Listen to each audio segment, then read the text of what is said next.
world, and welcome back, or welcome if you are new here, to the first of my 2019 bullet journal flip-throughs. A couple of quick notes before we get started. One, all of the supplies, inspiration, information, all that good stuff can be found in the description of this video.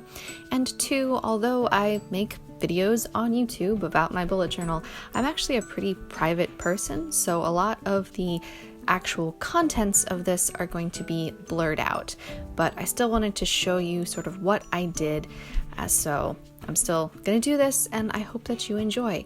Getting started, here are a couple of stickers I included on the opening pages. The one on the left is a gift from my mom. It's a Bierstadt painting, and I do actually have a video of my setting up this bullet journal. You can go and find that on my channel, or if I was clever, I included that in the description.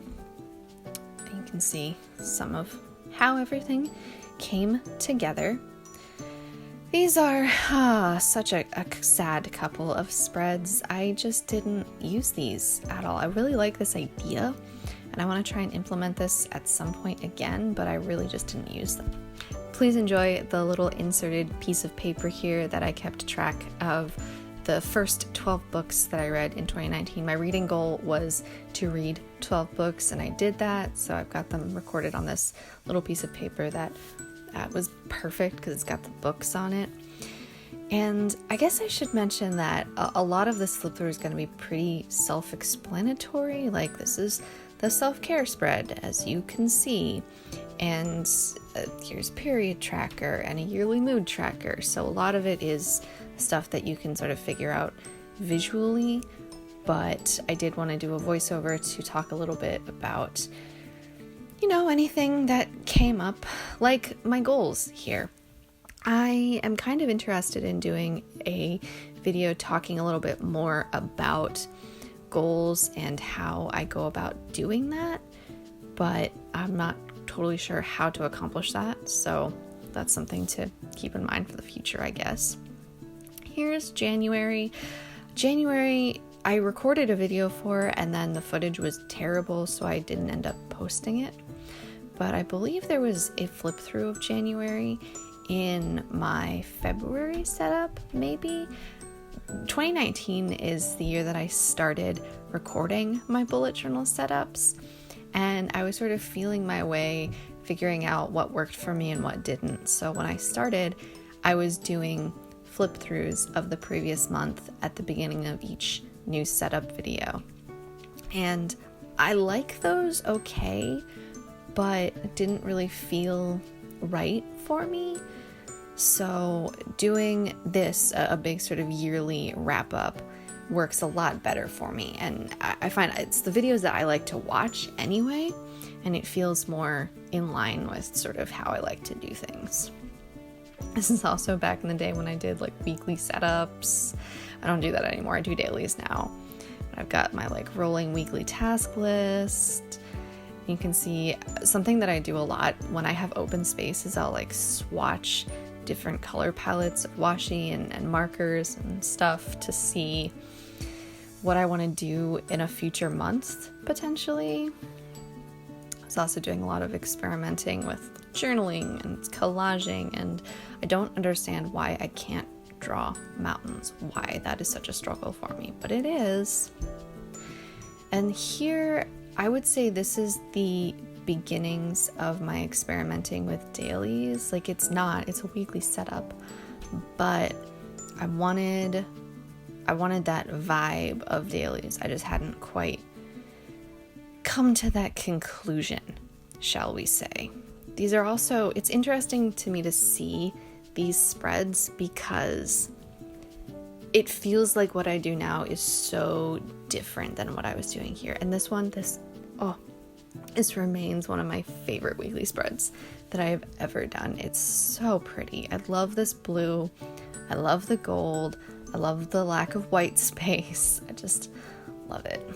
Moving into February now, back when I was still kind of sort of doing cover pages. This remains my most popular setup video, which I am extremely grateful for. It makes me so happy because shout out to all my gamers. I would love to return to a Dungeons and Dragons theme at some point. Maybe something that's a little bit more, maybe using different colors, or maybe something that's related to my current D&D character. I don't know. But that's something that I really loved doing, and I love that people still go and watch that video, and the idea of doing it again. You can see I was still trying for this editorial calendar, and again, I love it. I love the idea, but I just don't use it yet. I got some new washi tapes, so I was swatching washi tapes, and this ended up looking so messy, but you know, that's how it goes sometimes. That's just life.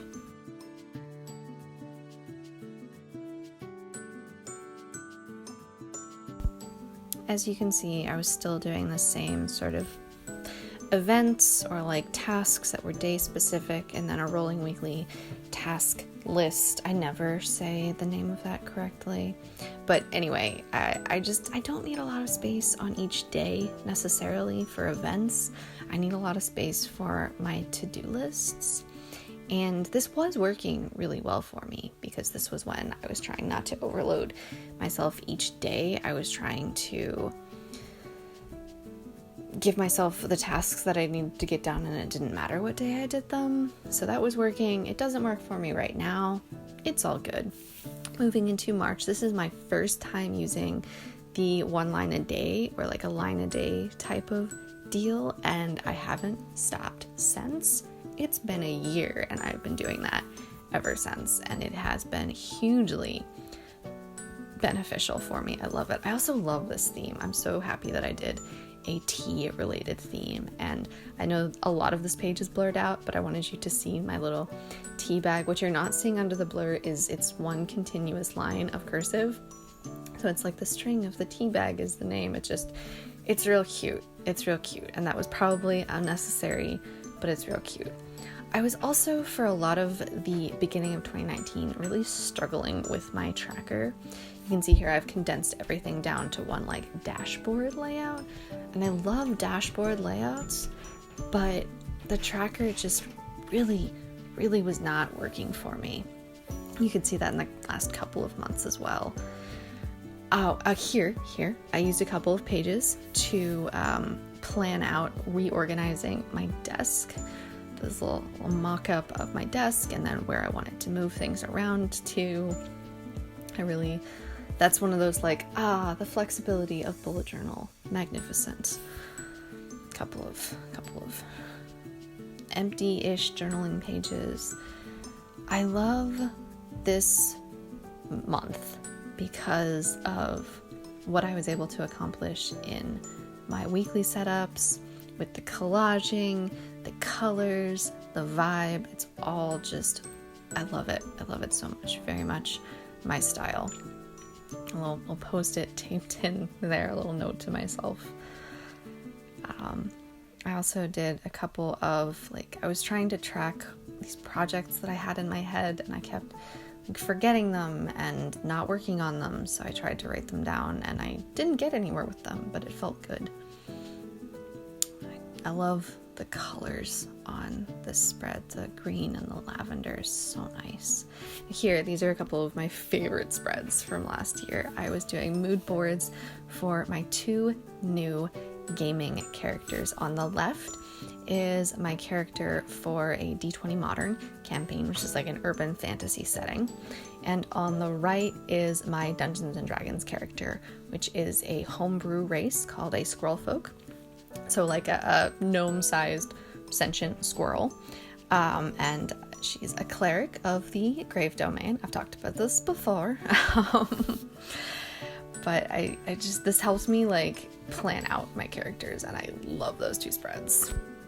Again, here is this open space, and I went back twice for April and May to plan out things for both of those setups. And here is my first goals check-in for the first quarter of 2019. I did so well with my goals, not necessarily achieving all of them last year, but in staying on top of them. And like, I changed things around as I needed. I added goals, I changed goals, I removed goals, but it was always a part of my thought process, and that felt so good. Here, I don't think I actually posted a video for this one, so here's April. I absolutely adore this. I was in a really like moody place in April. I was not having a good time. I was kind of miserable, and I decided to lean into that with one of my favorite quotes from The Crow. And the spread is very atmospheric and very moody and melancholy, but I was really enjoying it. And you can see it's still doing the daily logging. I absolutely loved it. And this is the first time I simplified my mood tracker in that way. Again, loved it. I think I really like blue, and that's something that I need to be aware of. Or it was just part of the mood, and I just really like mild liners, which, let's be honest, that's the truth. I'm not necessarily the biggest fan of how these all came together, but they felt like the right creative expression for the month, if that makes sense. This is also the one and only time I have used my silver washi tape, because I just can't bring myself to use silver. I love gold, and if I have a choice of a metallic, I'm gonna go for gold and not the silver. I don't know why. Aha! Here's where I got my first Tombos. I was experimenting with them. So there's like nothing on this page, just some rudimentary brush lettering. And now we're on to May. Still trying with the tracker. I was doing more of a dashboard layout here. Again, I love dashboard layouts, but I need to practice them more, I think. And in the tracker, like, as you can see, I just didn't use this. I like the idea a lot. I liked experimenting with something different a lot, but I just didn't do it. And this is also my first Dutch door ever. So I've got the line a day, which used 2 lines for each day, and then a little Dutch door sleep and mood tracker in the middle. That was so cute. I love how this looks. And next we have my quote memory keeping for May. I wanted to include this because I wanted to show the imperfectness of the human condition. I never got it together to put together a spread for memory keeping. I have some pictures printed out and I have a little note there, but I never did it all, and that's okay. So, from that transparency and honesty. This is a spread I really liked. This was a exercise I did in therapy to practice assertive communication, which I have a lot of issues with. So that's that, and some nice journaling.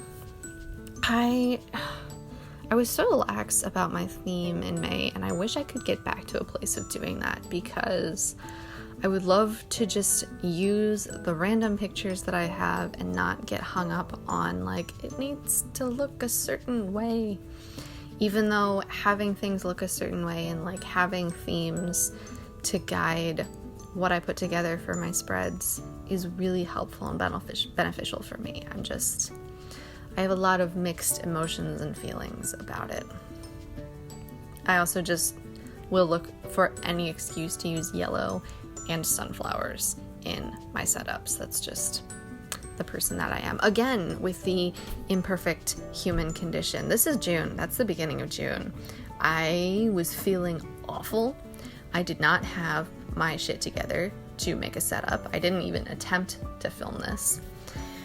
And I wanted to keep track of stuff, so I just did little daily logs there until I could get the spread together. I really love how this all came together. I think this is really beautiful. I did sort of a vaguely wildflower theme. It was mostly just whatever I could throw together, and it turned out absolutely beautiful. This is one of my favorites. I'm so proud of what I was able to accomplish given the place that I was mentally, really.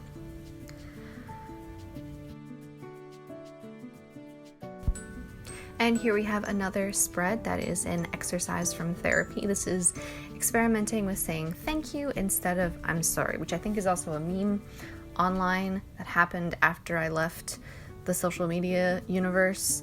But this has been both extremely difficult and very helpful for me. I encourage you to go and check it out if you are curious about it. Here is some watercoloring that I did. I have a recording of this set up, don't I? Yeah, I did a recording of this, but I don't think I had the full quote in there. This is like a space Little Prince theme type of deal. Really, I just like doing space themes, and I think I'm going to do a space theme in every single bullet journal that I have, let's be honest. Doing my same 2 lines a day and Dutch tour here. Like last month, I just did the moods. I gave up on tracking my sleep. It was really helpful when my kid was an infant and I was getting extremely irregular sleep. But once they got on a regular sleep schedule, I didn't need it anymore. It wasn't helpful. This poor weekly setup. I tried weekly habit tracking and weekly gratitude logging, and it does not work for me at all. I really want to get to a place of gratitude logging, but I struggle with it a lot, so that's a challenge for myself in 2020. Me, my spouse, and my kid were going on a beach trip, so I did a couple of packing lists, very cute spreads, very fun to use, and my first weekly, which I'll be honest, I hate how this looks. I hate it, but it was functional, which is the important part. And down at the bottom there, I think that's swatching for August. Yeah, that's swatching for August. That's what that was. Some memories from the beach trip and the Q2 goals check-in, which you can see is formatted very different. So I didn't have something where I had to stick to it every single check-in. I just did whatever seemed appropriate, and it was so helpful. It's like not too frequent to be like annoying. It's just frequent enough to keep me on track with like, these are the things that are important to you. And this, of course, is planning for my next bullet journal. I think I bought it at that point. I don't remember. But just planning out the spreads and then doing some less aesthetic goals, journaling, checking in, listing, whatever you want to call it. Just thinking about my goals and how I wanted to change them. And then the last week of July with what I think is very successful hand lettering. And that's it. I'm going to flip to the very back here to show you just the last couple of things in here, which are more swatches. This is September and October, and some random washi tape swatches. I like doing that. I really like doing that. This is why I gave myself a designated place in my 2020 bullet journal to plan out months. This is all of my pen swatches. I use this to help me figure out what colors I want to use for a monthly setup. And then this is the grid spacing guide. I understand why people want to have this at the beginning of their journal. For me personally, I would rather have it on the last page. That just makes more sense for me. And that's it. That's everything from the first 7 months of 2019. I hope you have enjoyed. Thank you so much for watching. Stay tuned next week, the week after. Stay tuned on my channel for the next installment, and I will talk to you all very soon.